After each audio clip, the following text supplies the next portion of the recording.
Good evening everyone. ఎలా ఉన్నారు? I hope you're all doing well. Welcome to T1 Academy Current Affairs classes.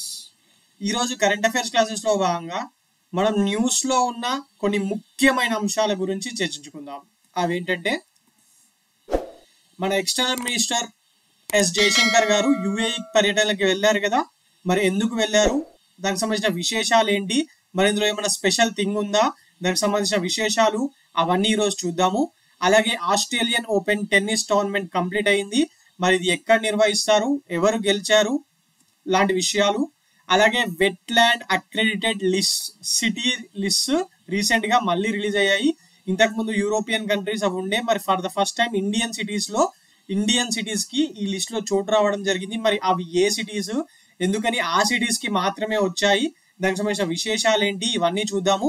Next ICC awards, ICC వాళ్ళు 2024 year గాను final గా year awards ప్రకటించడం జరిగింది. మరి ఎవరికి ఇచ్చారు, మరి మన ఇండియన్స్ ఎవరందులో, దానికి సంబంధించిన విశేషాలు ఏంటి, అవన్నీ కూడా చూద్దాము.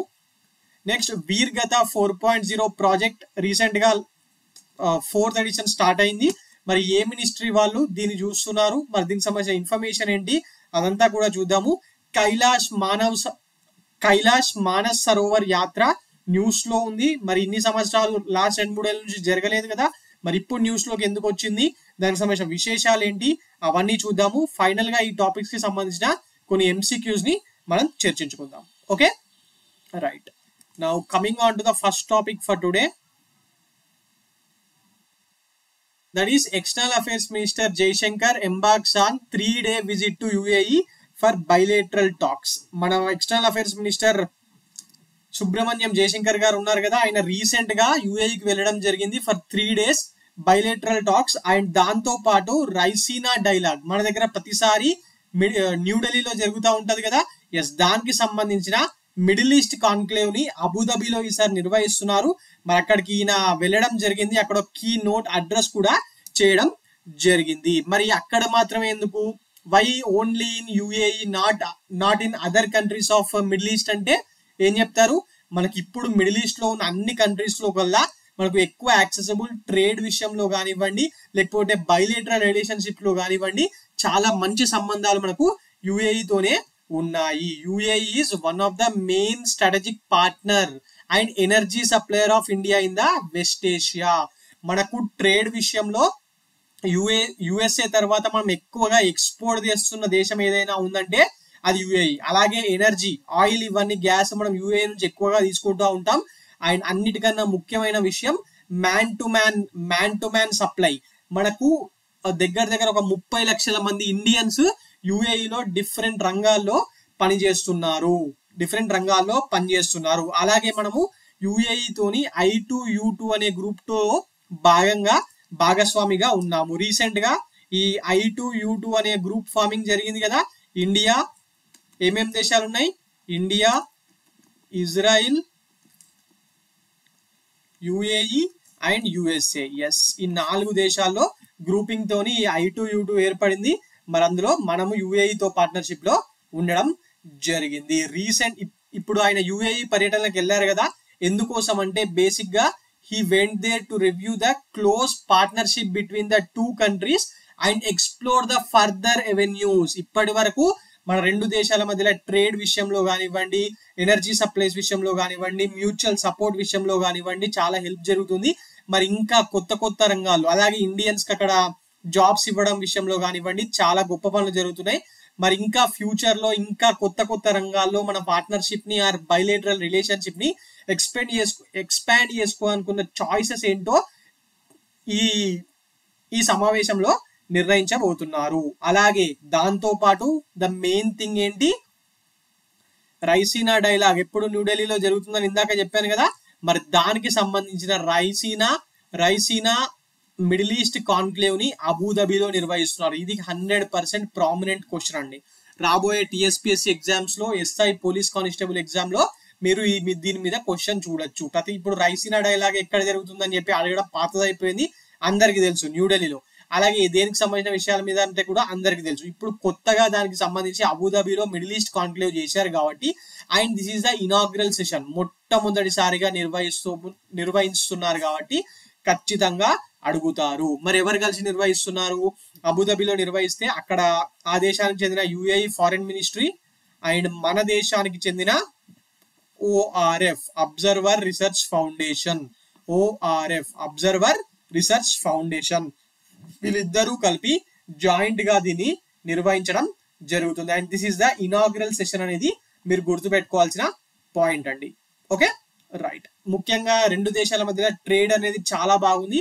2023-24 లో దగ్గర దగ్గర $85 బిలియన్ వరకు ట్రేడ్ అనేది రెండు దేశాల మధ్య జరిగింది. And UAE is India's third largest trading partner. Trading partner అంటే ఇంపోర్ట్స్ ఎక్స్పోర్ట్స్ రెండు కలిపి వస్తాయి. ఎందుకు చెప్తున్నానంటే ఇంతకు ముందే అన్నారు కదా sir second largest export market మనకని.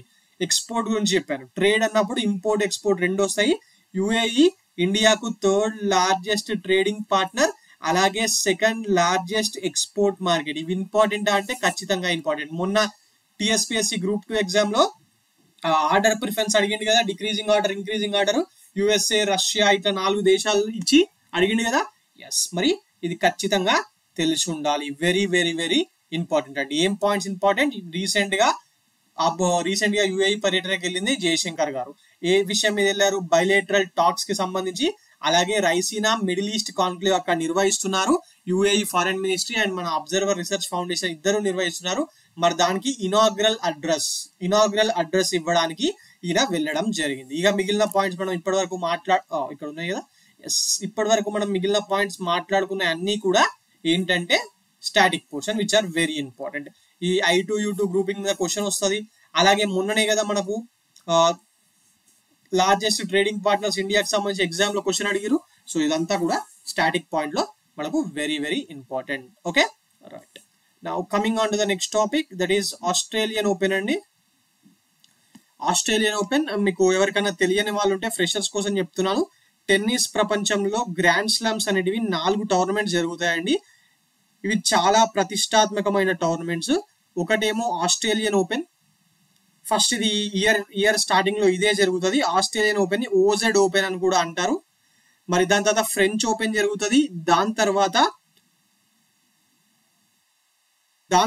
Wimbledon జరుగుతుంది. దాని తర్వాత యుఎస్ ఓపెన్ ని నిర్వహిస్తారు ఫైనల్ గా. ఓకే, మరి ఇందులో మెన్స్ టోర్నమెంట్ లో ఈసారి ఎవరు గెలిచారంటే జే ఇస్నర్ అండి. J Isner has won this title for the second consecutive time. రెండోసారి ఈయన వరుసగా గెలవడం జరిగింది by defeating Alexander Zverev of Germany. జర్మనీకి చెందిన అలెగ్జాండర్ జెరేవ్ ని ఓడిపేసి ఈ జే సిన్నర్ గెలవడం జరిగింది. That was a 3 set match అండి. చాలా హోరాహోరీగా జరిగింది సెకండ్ సెట్.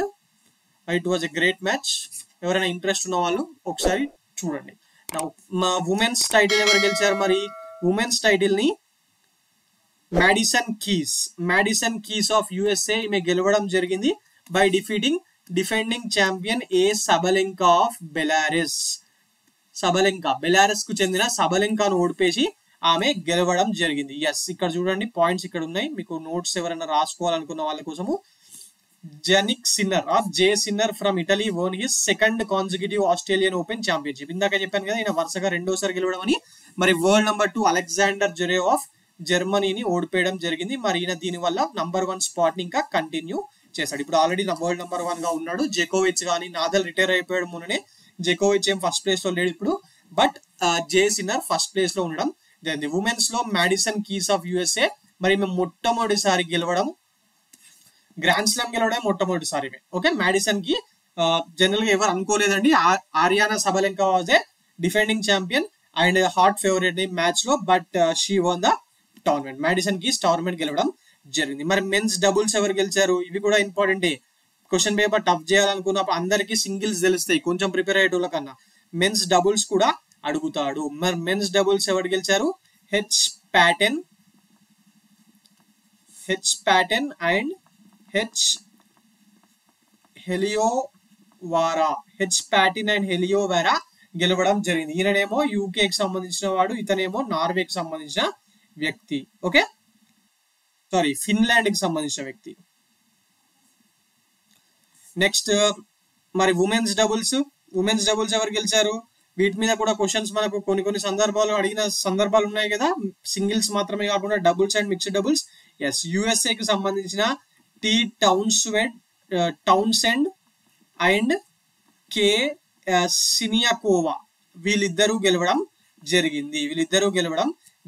మరి మిక్స్డ్ డబుల్స్ జనరల్ గా ఒకప్పుడు ఇండియన్ పేర్స్ ఇందులోనే గెలిచేవారు. మహేష్ భూపతి, సానియా మిర్జా, లియాండర్ పేస్, మార్టినా నవరత్లోవియాతోని ఇట్లా డిఫరెంట్ సందర్భాల్లో గెలిచేవారు. మరి ఈ మధ్య వాళ్ళు రిటైర్ అయిపోయారు కాబట్టి ఇండియాకు పెద్దగా ఏమి గ్రాండ్ స్లమ్స్ రావట్లేదు మిక్స్డ్ డబుల్స్ లో. మరి ఈ టోర్నమెంట్ మిక్స్డ్ డబుల్స్ కాంపిటీషన్ ఎవరు గెలిచారంటే O Gadecki and J Peers. Mixed doubles ఇది ఆస్ట్రేలియన్ పేరు, వీళ్ళు ఆస్ట్రేలియాకి సంబంధించిన ఆటగాళ్ళు. మరి వీళ్ళు ఇంకొక ఆస్ట్రేలియన్ టీం ప్లేయర్ ని ఓడిపేసి గెలవడం జరిగింది. ఇక్కడ మీరు అనుకోవచ్చు సార్ ఇవి రెండు తెలిస్తే సరిపోతాయి కదా అని చెప్పి. క్వశ్చన్ పేపర్ ఎంత ట్రిక్కీగా ఎంత ఎలిమినేట్ చేసినట్టు అడుగుతుందో చూస్తున్నారు కదా. సో ప్రతిసారి సింగిల్స్ ఏ అడగాలని లేదు, డబుల్స్ అండ్ మిక్స్డ్ డబుల్స్ కూడా అడగచ్చు, అందుకే ఇక్కడ చెప్పడం జరిగింది. Right, okay. Now coming on to the next topic for today, that is ఇందాక మనము అక్రిడియేషన్ సిటీస్ గురించి చెప్పాను కదా. ఎస్, అది న్యూస్ లో ఉంది. మరి అది అసలు ఎందుకు న్యూస్ లో ఉంది అనేది మనం ఇప్పుడు చూద్దాం. వెట్లాండ్స్ అంటే ఏంటండి తెలుగులో ఐడియా ఉందా? వెట్లాండ్స్ అంటే చిత్తడి నేలలు అని చెప్పి అంటాం.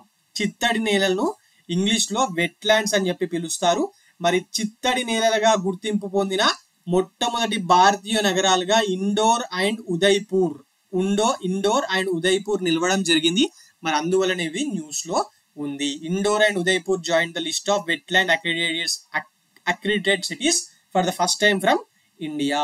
Okay, for the first time from India. Rajasthan లోని ఉదయ్పూర్ రాజస్థాన్ లో ఉంది.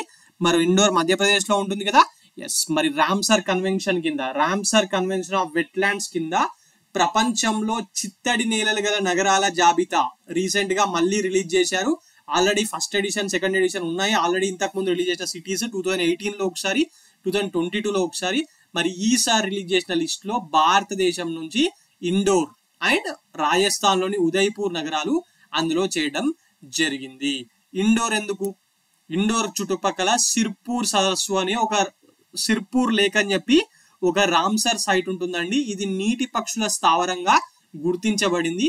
ఎస్, ఇది అందువల్ల ఈ ఇండోర్ సిటీకి ఇవ్వడం జరిగింది. అలాగే ఉదయ్పూర్ చుట్టుపక్కల మొత్తంగా 5 మేజర్ వెట్లాండ్స్ ఉన్నాయి. That is Pichola, Fateh Sagar, Rang Sagar, Swaroop Sagar and Doodh Talai. And this is the reason దీనికి రావడం జరిగింది. Okay, right. Now coming back to internationally, ఇంతకు ముందు 31 సిటీస్ కి ఇలా వెట్లాండ్ అక్రెడిటెడ్ సిటీస్ గా గుర్తింపు ఇవ్వడం జరిగింది గ్లోబలీ ఆల్రెడీ.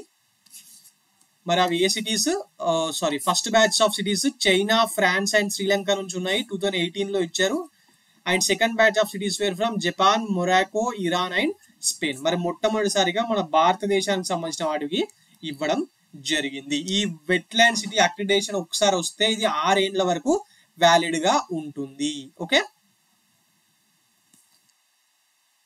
మరి ఇది వాలంటరీ అక్రిడిటేషన్ సిస్టమ్ అండి. రామ్సర్ కన్వెన్షన్ కింద కాన్ఫరెన్స్ ఆఫ్ పార్టీస్ 2015 లో జరిగింది. మరి ఆ రోజు ఎవరైతే వాళ్ళ ఆ సిటీ చుట్టుపక్కల ఉన్న వెట్లాండ్స్ ని కాపాడడంలో ఎక్సెప్షనల్ కాంట్రిబ్యూషన్ చేస్తారో అలాంటి సిటీస్ ని ఇట్లా వెట్లాండ్ సిటీ అక్రిడిటేషన్ సిటీస్ గా గుర్తింపు ఇవ్వాలి అని చెప్పి డిసైడ్ చేయడం జరిగింది. మరి దాని కింద the scheme AIIMS to promote the conservation and wise use of urban and peri urban wetlands. ఇందాకే చెప్పాను కదా, ఫర్ ఎగ్జాంపుల్ మన సిటీలో కూడా హైదరాబాద్ లో అమీన్పూర్ లేక్ ఉందండి, అది కూడా వెట్లాండ్ కిందకే వస్తుంది. మరి దాన్ని కూడా మనం మంచిగా కన్జర్వ్ చేస్తే రేపు ప్రొద్దున మన హైదరాబాద్ సిటీని కూడా ఇలా వెట్లాండ్ సిటీ అక్రిడిటేషన్ లిస్ట్ లో ఇచ్చే అవకాశం ఉంది. Okay, right.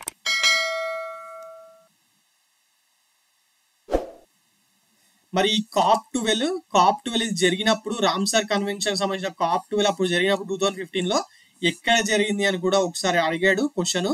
ఉరుగ్వే దేశంలో దీన్ని నిర్వహించడం జరిగింది. అప్పుడు జరిగిన సమావేశంలోనే దీనికి సంబంధించిన డిసిషన్ అనేది తీసుకున్నారు. Okay, right.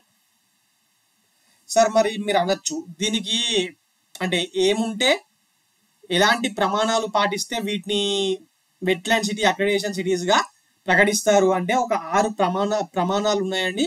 బట్ అంత డీటెయిల్డ్ గా మనకు అవసరం లేదు, అంత డీటెయిల్డ్ గా మనకు అవసరం లేదు. మరి రీసెంట్ గానే దీనికి సంబంధించి ministry of environment, forest and climate change వాళ్ళు అమృత్ ధరోహర్ అనే ఒక ఇనిషియేటివ్ ని తీసుకురావడం జరిగింది.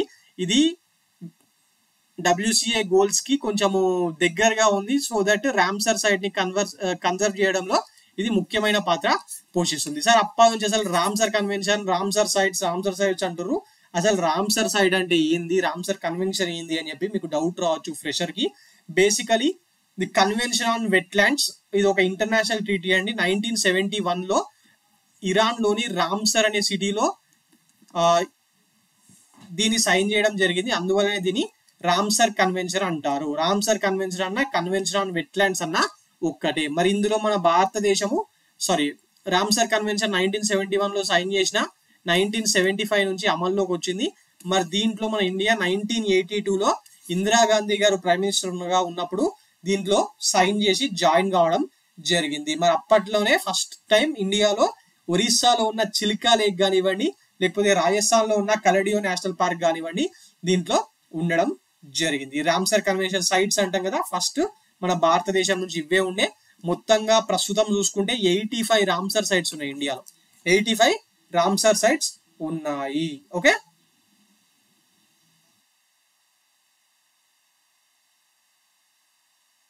రైట్. సో ఐ హోప్ మీకు అర్థమైందని అనుకుంటున్నాను. Now coming on to the next topic for today, that is ICC 2024 awards release చేయడం జరిగింది. మరి మన ఇండియా నుంచి Harshdeep Singh bowler, Jasprit Bumrah and women's cricket player Smriti Mandhana దానికి సెలెక్ట్ కావడం జరిగింది. ఓకే, ఈ ముగ్గురు పేర్ల మీద ఎగ్జామ్ లో క్వశ్చన్ అడగచ్చు. Who among the following has been recently awarded in the ICC 2024 winners list అని ఇది ఒకసారి చూడండి. మరి ఈ డీటెయిల్ లో ఒకసారి మన ఇండియన్స్ ప్లేయర్ చూసుకోండి. ICC men's test cricket of the year Jasprit Bumrah, మన బుమ్రాకి ఇవ్వడం జరిగింది. మరి women's ODI cricketer of the year Smriti మందానాకు, మరి అలాగే men's T20 cricketer of the year Harshdeep Singh. ఇది ఒకసారి చూడండి. టెస్ట్, వన్డే, T20 మూడు మనోళ్ళకే వచ్చినాయి. ఓకే, టెస్ట్ ఏమో బుమ్రా, ఓడిఐ ఏమో స్మృతి మందాన, ఉమెన్ గుర్తుపెట్టుకోండి ఆర్డర్ వైజ్. మళ్ళీ T20కి వచ్చేసరికి హర్షదీప్ సింగ్. ఓకే, ఒక్కొక్క కేటగిరీలో ఒక్కొక్కటి మనకు రావడం జరిగింది. రైట్. మరి మెన్స్ లో ఇక ఇవి వేరే దేశాలే మనకు అంతగా మేము అవసరం లేదండి. ఒకసారి గ్యారీఫీల్డ్ సోబర్ స్ట్రాఫ్ మీద మాత్రం ఇంతకు ముందు క్వశ్చన్ అడిగారు, బట్ అది ఈసారి అనౌన్స్ చేయలేదు. ఇది అనౌన్స్ చేసినాక మనం మళ్ళీ దాని గురించి మాట్లాడుకుందాం. ఓకే, ICC అవార్డ్స్ మీద క్వశ్చన్స్ రావచ్చు, చూసుకోండి ఒకసారి. Right. Now coming on to the next topic for today, that is a Veer Gatha project 4.0. Recent గా ఈ వీర్ గాథా ప్రాజెక్ట్ 4.0 ని మినిస్ట్రీ ఆఫ్ డిఫెన్స్ వాళ్ళు దీన్ని లాంచ్ చేయడం జరిగింది. Ministry of defence and ministry of education వాళ్ళు కలిపి దీన్ని లాంచ్ చేయడం జరిగింది. ఇది 4.0 అంటే 4th ఎడిషన్ అని చెప్పి అర్థం అండి. మరి దీని యొక్క ఉద్దేశం ఏంటి? This scheme AIIMS to educate school students about the bravery and sacrifices of the countries gallantry awards winner. Gallantry awards ఎవరికి ఇస్తారు? మన ఇండియన్ ఆర్మ్ ఫోర్సెస్ లో పనిచేసిన వాళ్ళకి ఇస్తారు కదా. మరి వాళ్లకు సంబంధించిన వీరత్వాన్ని గురించి మన స్కూల్ పిల్లలకు అర్థమయ్యే విధంగా తెలియజేయడానికి ఈ వీర్ గాథా ప్రాజెక్ట్ 4.0 ని లాంచ్ చేయడం జరిగింది. ఓకే,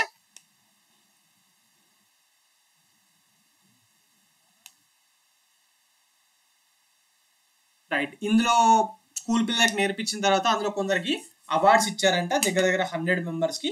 మరి వాళ్ళకు ఫెసిలిటేట్ చేయడం జరిగింది. ఓకే, ఈ వీర్ గాథా 4.0 అనేది దేనికి సంబంధించిన ప్రాజెక్టు, మరి ఏ మినిస్ట్రీస్ దీన్ని నిర్వహిస్తాయి అది చూసుకుంటే సరిపోతుంది. Okay, right. Coming on to the next topic for today, India China agree to resume Kailash Manas Sarovar యాత్ర ఇన్ 2025. కరోనా తర్వాత ఈ మానస్ సరోవర్ యాత్రకి వెళ్ళడం అనేది ఆగిపోయిందండి. చైనా వాళ్ళు పర్మిషన్ ఇచ్చడం ఆపేశారు. మరి అప్పటి నుంచి ఇది ఆగిపోయింది. మరి రీసెంట్ గానే దీన్ని 2025 లో స్టార్ట్ చేస్తామని చెప్పి రీసెంట్ గా జరిగిన సమావేశంలో చైనా ఇండియా మధ్యలో అగ్రిమెంట్ కుదరడం జరిగింది. ఇండియా నుంచి చాలా మంది వెళ్తారు కదా. ఎస్, మరి ఈయన ఎవరు? ఈ ఫోటోలో కనిపిస్తున్న ఆయన మన ఇండియాని గుర్తుపట్టారా? Indian foreign secretary Vikram Misri అండి. Indian foreign secretary. ఇట్లా ఎవరైనా కొత్తగా అపాయింట్ అయినప్పుడు ఇండియన్ ఫారెన్ సెక్రటరీస్ మీద క్వశ్చన్స్ వచ్చాయి. విక్రమ్ మిస్త్రీ గారు రీసెంట్ గా చైనా పర్యటనకి వెళ్ళారు.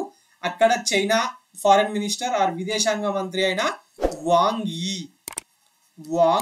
ఈతో జరిగిన సమావేశానికి సంబంధించిన పిక్చర్ ఇది. మరి ఎందుకు వెళ్తారు? ఎప్పుడైనా బైలేటరల్ రిలేషన్స్ కదా. ఎస్, భారత్ చైనా సంబంధాలని ఇంప్రూవ్ చేయడమే లక్ష్యంగా 2 రోజుల పాటు చైనా పర్యటనలకు మన ఫారెన్ సెక్రటరీ అయిన విక్రమ్ మిస్త్రీ గారు వెళ్ళడం జరిగింది. ఆయన వెళ్ళినప్పుడు జరిగిన సమావేశంలోనే ఈ కైలాస మానస్ సరోవర్ యాత్రను ఈ సమ్మర్ నుంచి మళ్ళీ పునఃప్రారంభించాలి అని చెప్పి నిర్ణయించడం జరిగింది. ఓకే, మరి దీంతో పాటుగా 2 దేశాల మధ్యలో డైరెక్ట్ విమాన సర్వీసులు ఉంటాయి కదా, వాటిని ఇంకా ఇంక్రీజ్ చేయాలి అని చెప్పి కూడా నిర్ణయించడం జరిగింది. So that people to people relationships అనేవి పెరుగుతాయి అని. ఇప్పుడు ఇండియాకు యుఎస్ఏకు, ఇండియాకు యుఏఈకి, ఇండియాకు సౌదీ అరేబియాకు పీపుల్ టు పీపుల్ కాంటాక్ట్స్, ఇండియాకు జపాన్కి, ఇండియాకు సింగపూర్కి చాలా ఉన్నాయి కదా. మరి ఇండియాకు చైనాకు పీపుల్ టు పీపుల్ కాంటాక్ట్స్ ఏమైనా ఉన్నాయా? అస్సలుగా లేవు కదా. ఎస్, వీటిని పెంచడానికి ఇలాంటి మానస్ సరోవర్ యాత్రకు పర్మిషన్ ఇవ్వడం కానీ, ఫ్లైట్స్ ఇంకా పెంచడం కానీ, ఇండియన్స్ అక్కడ జాబ్ ఇవ్వడం కానీ, ఇలాంటివి అనేది ఇంప్రూవ్ చేయడంలో భాగంగా పనికొస్తాయి. ఓకే, 2020లో కోవిడ్ తర్వాత దీన్ని నిలిపించడం జరిగింది. మరి తగ్గింది కదా సార్ అంటే, దాని తర్వాత మరి గాల్వాన్లో గొడవలు అయినాయి కదా, గాల్వాన్లో ఆర్మీ 2 దేశాల మధ్యలో ఆర్మీ గొడవలు అయినాయి కదా. ఎస్, మరి అప్పుడు ఈ సంబంధాలు దెబ్బతిందంతో ఇక అప్పటి నుంచి ఇది బందే ఉంది. అప్పటి నుంచి 2 దేశాల మధ్యలో ఈ ఎయిర్ ట్రాన్స్పోర్ట్ కూడా నిలిచిపోయింది, పెద్దగా లేదు. సో మరి ఇవన్నీ పునరుద్ధరించాలని చెప్పి వీళ్ళు డిసైడ్ చేయడం జరిగింది. Okay, right. మానస సరోవర్ అంటే ఎక్కడ ఉంటుందండి తెలుసా? చైనాలోని టిబెట్ ఇండిపెండెంట్ ఏరియా, చైనాలోని ఇండిపెండెంట్ ఏరియా అయిన టిబెట్ పీఠభూమి ఆ టిబెట్ ప్లాట్యూలో భాగంగా ఇది ఒక మంచినీటి సరస్సు అండి. మరి అక్కడ మన శివుడు అక్కడే ఉంటారు అన్న నమ్మకంతో మన వాళ్ళు అక్కడికి వెళ్తా ఉంటారు. మరి దీన్ని మానస్ సరోవర్ ని చైనా వాళ్ళు ఏమని పిలుస్తారో తెలుసా? మా పాంగ్ యాంగ్ కు అని చెప్పి పిలుస్తా ఉంటారు. Okay, right.